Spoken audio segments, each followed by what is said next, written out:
बिस्मिल्लाहिर्रहमानिर्रहीम। अस्सलाम वालेकुम। बस के हादसे का आंखों देखा हाल। हर रोज़ मैं घर से दफ्तर और दफ्तर से घर आता, बहुत दिनों से मुझे खुद पर कुल्लू के बैल का गुमान होने लगा था। एक जगह के फूल, सितारे और शफक तक से इंसान कभी कभार उकता जाता है। हालांकि जहाँ भी जाएं, चाँद, सितारे, आसमान, हवा, फूल और मौसम वही होते हैं। सिर्फ इंसान के अंदर का मौसम बदलता है। इसी दौरान मुझे सियालकोट से अपने एक दोस्त की शादी का कार्ड मौसूल हुआ। मैंने सोचा कि दोस्त की शादी में शिरकत करने से एक तो दिल बहल जाएगा, दूसरे आबो हवा की तब्दीली का भी एहसास होगा। हफ्ते के रोज़ मैं सुबह 11 बजे सियालकोट जाने वाली बस में सवार हुआ। सवारियां संदूक, गठड़ियाँ और दीगर साजो सामान उठाए बस में दाखिल हो रही थीं। जब बस के अंदर जगह न रही तो कंडक्टर ने आवाज़ बुलंद की, एसी में सफ़र कीजिए, जल्दी आइए। इसका मतलब ये था कि बस की छत पर बैठिए और खुली हवा खाइए। जी चाहा कि इतने रश से भाग जाऊं, लेकिन अब वापसी का कोई रास्ता नहीं था। खुदा खुदा करके कंडक्टर ने ड्राइवर को चलने का ख़ास इशारा किया।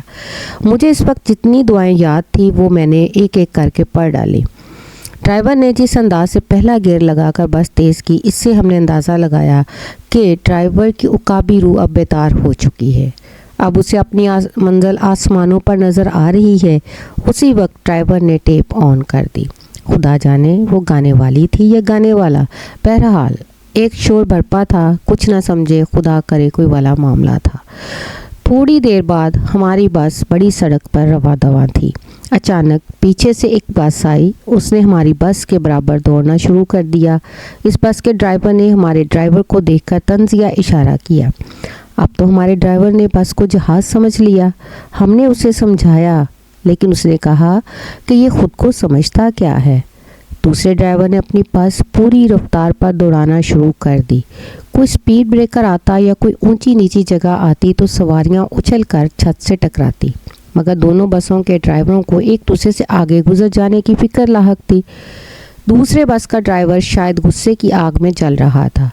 उसने फिर हमारी बस को ओवरटेक करने का इरादा किया।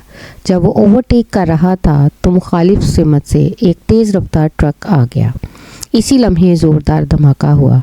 बस और ट्रक उलट गए। सवारियों की चीखों पुकार ने पूरे माहौल को सोगवार बना दिया। मैंने अपनी ज़िंदगी में ऐसा सोगवार मंजर कभी नहीं देखा था। सवारियां शीशों में फंसी हुई थीं। किसी की गर्दन कट चुकी थी, किसी की टांग जिस्म से अलग होकर दूर जा पड़ी थी। मैं और हमारी बस की बहुत सी सवारियां इस बदकिस्मत बस से ज़ख्मियों को बाहर निकालने में मसरूफ़ हो गए। इतने में करीबी थाने से पुलिस की गाड़ियां पहुंच गईं। सबसे पहले उन्होंने ज़ख्मियों को निकालकर करीबी शहर के अस्पताल में पहुंचाया। ये तो एक ऐसा हादसा था जो ड्राइवर साहिबान की बेवकूफ़ी से हुआ था। इसके अलावा भी हादसात होते हैं। पिछले साल ईद की रात को मैं बस स्टैंड पर खड़ा था। एक बस अड्डे में दाखिल हुई। चंद सानिये बाद इस बस का ड्राइवर सुर्ख आंखें घुमाता हुआ नीचे उतरा। उसकी चाल में लड़खड़ाहट थी। अड्डे पर सवारियां थीं। ड्राइवर बस के मालिक के पास जा पहुंचा। बस का मालिक कहने लगा, ये आखिरी फेरा है, लगा लो। ड्राइवर ने आसमान की तरफ मुंह उठाकर कहा, मैं 3 दिन से जाग रहा हूँ, अब मुझ में मज़ीद जागने की हिम्मत नहीं। मैं ये फेरा लगाकर सवारियों को मौत के मुंह में नहीं धकेलना चाहता। बस का मालिक उसकी मिन्नत समाजत करते हुए कहने लगा, इस फेरे के बाद जितना चाहे सोना। ड्राइवर ने कहा कि वो तो मैं कह रहा हूँ कि इस फेरे के बाद मैं अब्दी नींद सो जाऊँगा।